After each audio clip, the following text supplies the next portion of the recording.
Halo guys. Jadi kami dari kelompok 2 hari ini mau menjelaskan studi kasus tentang PT Kalbe Farma dan juga perusahaan yang ada pada saat masa COVID. Sebelumnya aku mau memperkenalkan diriku dulu, yaitu Andrea Fawas dengan NIM 179.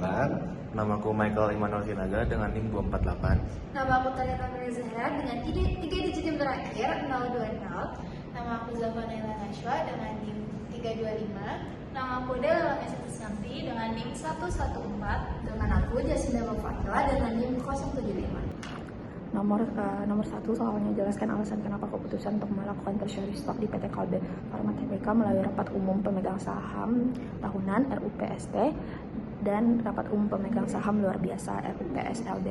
Nah, karena tindakan ini mengurangi jumlah saham beredar sekitar 7,7% sehingga permodalan di perusahaan itu langsung berubah. Nah, perubahan besar seperti ini termasuk tindakan koperasi material yang menurut Undang-Undang Persamaan Terbatas dan Regulasi OJK wajib mendapatkan persetujuan pemegang saham. Nah, selain itu, buyback berdampak pada nilai perusahaan, EPS, dan struktur kepemilikan serta penggunaan dana perusahaan, sehingga keputusan tidak boleh hanya ditentukan oleh direksi. Nah, melalui RUPS, perusahaan memastikannya tentang transparansi, akuntabilitas, dan perlindungan kepentingan semua pemegang saham, serta perusahaan juga itu mencegah terjadinya konflik kepentingan. Nah, jawabannya adalah PT Kalbe Farma Tbk ini menerapkan kebijakan treasury stock. Kenapa menerapkan kebijakan treasury stock? Karena kebijakan ini mendorong pemegang saham untuk menjual kembali sahamnya, karena penarikan saham treasury itu dapat meningkatkan nilai per lembar saham yang masih beredar. Lalu apa sih tujuan dari buyback?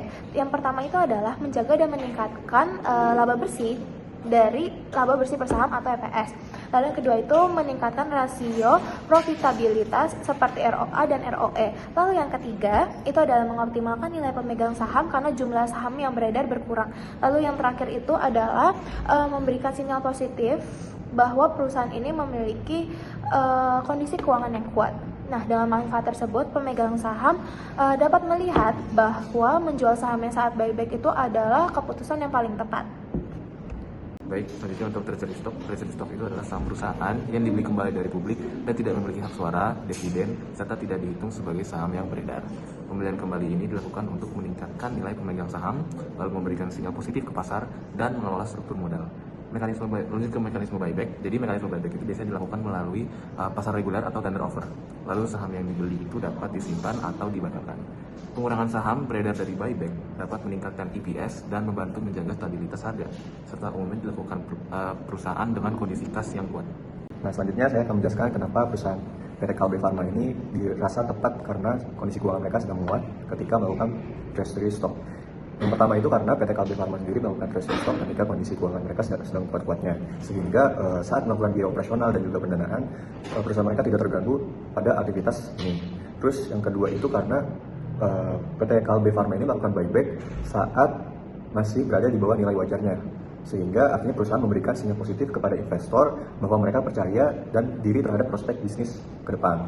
Lalu yang ketiga, PT Kalbe Farma sendiri menarik sebesar 3,9 miliar atau 7,7% saham yang beredar, yang dimana hal ini membuat jumlah saham ini membuat kenaikan pada IPS-nya. Jadi kurang lebih pada kasus PT Kalbe Farma ini, perusahaan ini melakukan treasury stock ketika kondisi keuangan yang sedang menguat, yang dimana idealnya treasury stock itu dilakukan emang saat kondisi keuangan sedang menguat. Baik, selanjutnya ke pertanyaan, jelaskan pertimbangan PT Kalbe Farma menetapkan dividen payout ratio atau DPR pada tahun berjalan sebesar 51%. Oke, jawabannya penetapan ini mempertimbangkan kondisi keuangan yang kuat sehingga dividen tidak mengganggu arus kas maupun pendanaan operasional.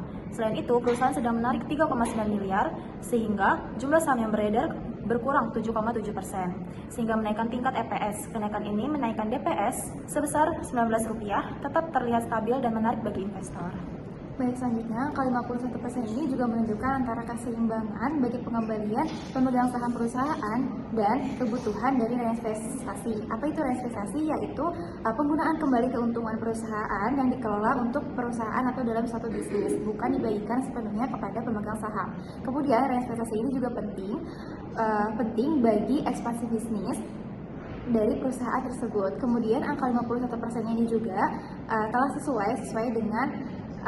sesuai dengan finansial dan kebutuhan dari perusahaannya. Kemudian 51%-nya didapat dari mana? Yaitu dari total rupiah 19 rupiah itu dibagi dengan 891 miliar dan menghasilkan 51%. Kemudian selanjutnya merupakan kasus perusahaan saat COVID-19.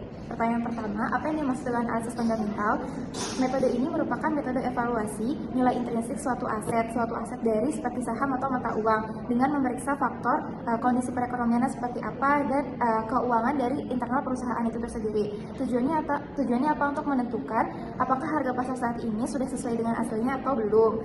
Kemudian fokus utamanya pada investasi jangka panjang, sedangkan kalau trading itu untuk investasi jangka pendek.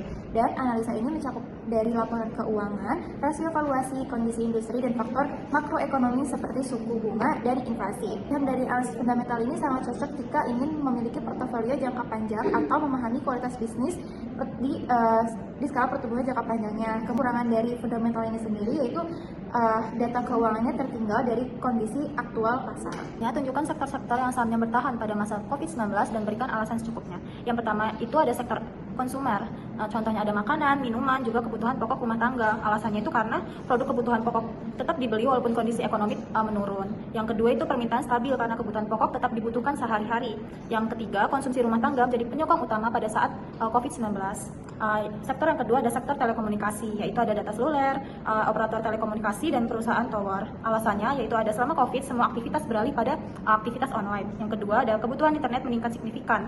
Yang ketiga lalu lintas data melonjak sehingga pendapatan operator melonjak juga. Sektor yang ketiga ada sektor kesehatan. Contohnya ada farmasi, rumah sakit, juga alat kesehatan. Alasannya itu ada permintaan obat-obatan, vitamin, juga alat kesehatan juga meningkat pada saat COVID-19. Alasan yang kedua rumah sakit terus beroperasi. Baik, jadi kesimpulannya pada kasus PT Kalbe Farma ini perusahaan melakukan treasury stock pada saat kondisi keuangan sedang menguat, yang dimana itu hal yang tepat karena idealnya memang treasury stock itu dilakukan pada saat kondisi keuangan sedang menguat. Nah, sedangkan pada kasus perusahaan saat COVID itu, perusahaan dapat dilihat dari analisa fundamentalnya. Jadi dari analisa laporan keuangannya dan bagaimana kondisi perekonomian dari perusahaan tersebut. Kemudian, lalu disebutkan beberapa perusahaan yang berperan sangat penting saat COVID-19 seperti perusahaan obat-obatan. Sekian dari kelompok kami. Selamat